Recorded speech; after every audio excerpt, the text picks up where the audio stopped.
அதாவது நடிகர் விஜய் அவர்கள் பேச ஆரம்பிக்கும் போதே போலீஸ் வந்து தமிழக கரூர் மாவட்ட காவல்துறை நல்லபடியான பாதுகாப்பு கொடுத்திருக்குன்னு சொன்னார் இல்லையா? இத்தனை ஒரு பெரிய துயர சம்பவம் நடந்திருக்கு. இந்த துயர சம்பவத்தில் ஒரு பங்கெடுக்க முடியாத தலைவர் எப்படி ஒரு நாட்டிற்கு முதலமைச்சராக அப்படின்னு சொல்லி சொல்றாரு அப்படிங்கறத சீரழிக்கவே முடியல. இவரை நம்பி எப்படி இந்த மக்கள் சீரழிய பார்க்கிறார்கள்?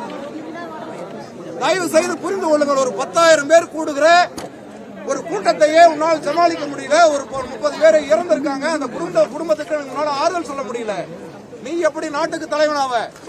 இந்த கேள்வி எழாதா? ஒரு சராசரி மனுஷனுக்கு எழாதா? அதனால் நான் சொல்லி இந்த நேரத்தில் சொல்றது என்னன்னு கேட்டீங்கன்னா, நடிகனா மட்டும் பாருங்க. எல்லாரும் எம்ஜிஆர் ஆயிட முடியாது, எல்லாரும் என்டி ராமாராவ் ஆயிட முடியாது. சரிங்களா? தன்னை எம்ஜிஆர் என்று பிரகடனப்படுத்திக் கொள்கிற தலைவர் விஜய் அவர்கள் இந்த துயர் சம்பவத்தில் கலந்து கொள்ளாதது எந்த வகையிலும் ஏற்புடையதல்ல.